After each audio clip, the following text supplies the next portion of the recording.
Hello, everybody. It's V from G and V ASMR. So, again, G is not here. I'm actually filming kind of late. I really need to go to bed because I work in the morning, but I wanted to film a quick video. This was requested in one of the comments of our videos, and I kind of want to make it a series.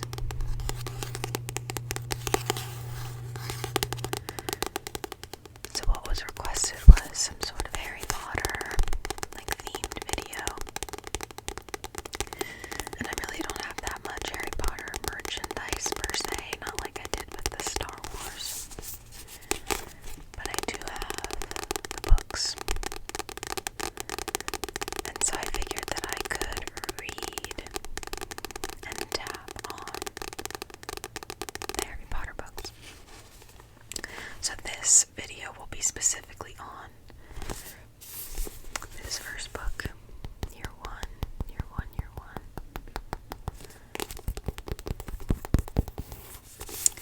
which is Harry Potter and the Sorcerer's Stone.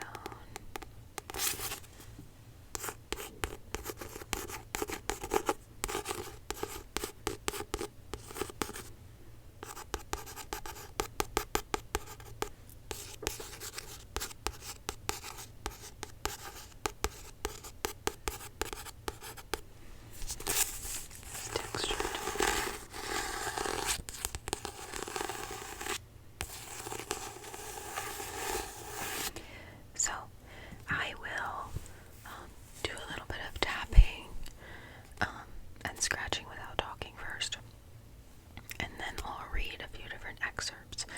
So it may go without saying, but if you haven't read it yet, there will probably be spoilers because I'm just going to pull from the different sections of the book. So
but I'll do my best. So I'll read you the back in case you don't know what the book is about. Harry Potter has never played a sport while flying on a broomstick. Broomstick, broomstick. He's never worn a cloak of invisibility, befriended a giant, or helped hatch a dragon. All Harry knows is a miserable life with the Dursleys, his horrible aunt and uncle, and their abominable son, Dudley. Harry's room is a tiny closet at the foot of the stairs, and he hasn't had a birthday party in 11 years. But all that is about to change when a mysterious letter arrived by Owl Messenger. A letter with an invitation to a wonderful place he never dreamed existed. There he finds not only friends, aerial sports, and magic around every corner, but a great destiny that's been waiting for him, if Harry can survive the encounter. Okay. So I'm going to do, the first section, inaudible whispering, and then I will just do normal whispering. So I'm just going to open up to a random page near the beginning.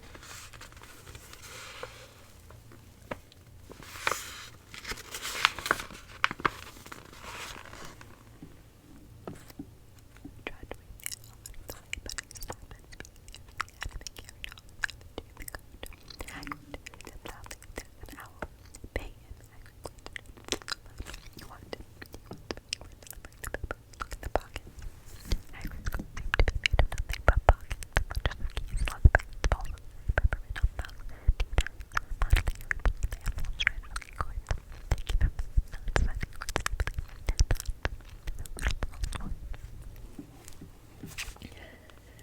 Sorry, I needed a breath. I counted out 5 little bronze coins. Yeah, putting into his pouch into it. The open window. Beyond that, they sat up and stretched. Must be all there. Not today, gotta get him to sleep.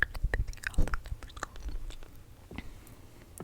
Turning over the blue coins, looking at them. They made it big enough. People inside him got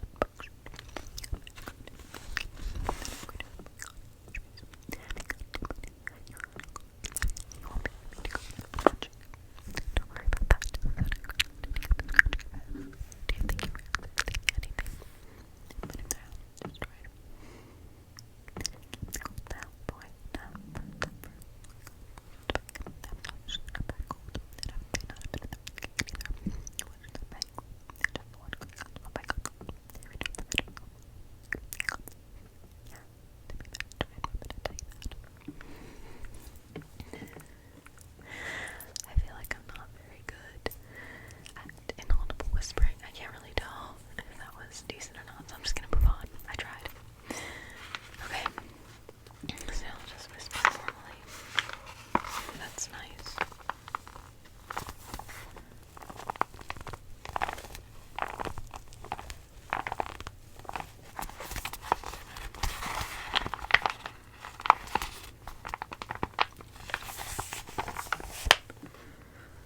Very crisp. Okay. Harry turned the card back over and saw, to his astonishment, that Dumbledore's face had disappeared. He's gone. Well, you can't expect him to hang around all day, said Ron. He'll be back. No, I've got Morgana again, and I've got about 6 of her. Do you want it? You can start collecting. Ron's eyes strayed to the pile of chocolate frogs waiting to be unwrapped. Help yourself, said Harry. But in, the Muggle world, people just stay put in photos. Do they? What, they don't move at all? Ron sounded amazed. Weird. Harry stared as Dumbledore sidled back into the picture on his card and gave him a small smile. Ron was more interested in eating the frogs than looking at the famous witches and wizard cards, but Harry couldn't keep his eyes off them. Soon he had not only Dumbledore and Morgana, but Hengst of Woodcroft, Aliberic, Grunion, Sears, Periclesis, and Merlin. He finally tore his eyes away from the Druidess cloud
was as though his scar were on fire. Half blinded, he staggered backward. He heard hooves behind him, galloping, and something jumped clean over Harry, charging at the figure. The pain in Harry's head was so bad he fell to his knees. It took a minute or two to pass. When he looked up, the figure had gone. A centaur was standing over him, not Ronan or Bane. This one looked younger. He had white blonde hair and a palomino body.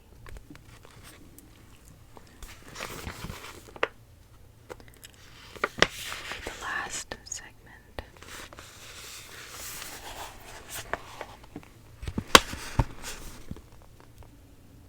Every time one of the men was lost, the white pieces showed no mercy.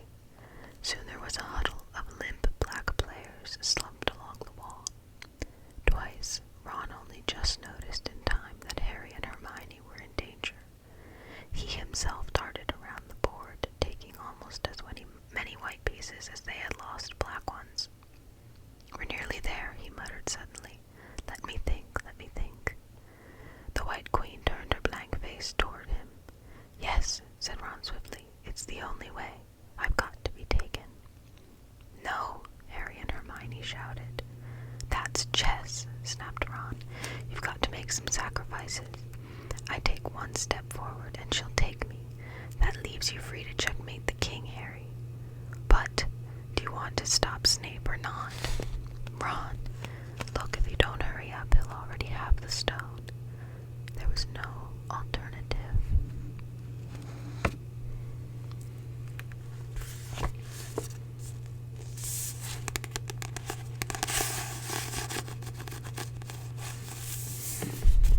When I was little, well, not little, I was in high school, and I guess middle school when I first read these, I had the biggest crush on Ron, and it was really weird being like 16 and having a crush on him like in this book because he's 11, but you know, as they get older, like they became the same age that I was when I was reading it, so it wasn't as weird. But I just have this soft spot for Ron. He just geeks me. I feel like he's a very realistic character. Like he's brave, but he's not too brave.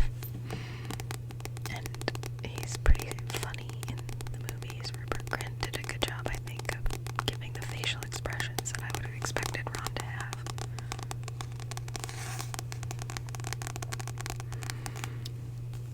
In England, I think it's actually called the Philosopher's Stone. But I really like this art. J.K. Rowling. Apparently, she looked for like a lot of publishers to publish Harry Potter, and they all said no, but she didn't give up. I'm glad she didn't. I'm a big book reader. Fantasy and romance are my favorite genres, so I really enjoyed Harry Potter. My dream is to write a book of my own. Not even like publish it necessarily, but just to write one, you know.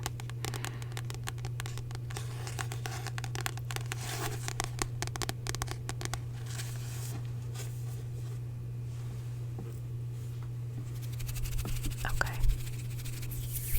Well, I hope that you enjoyed this video.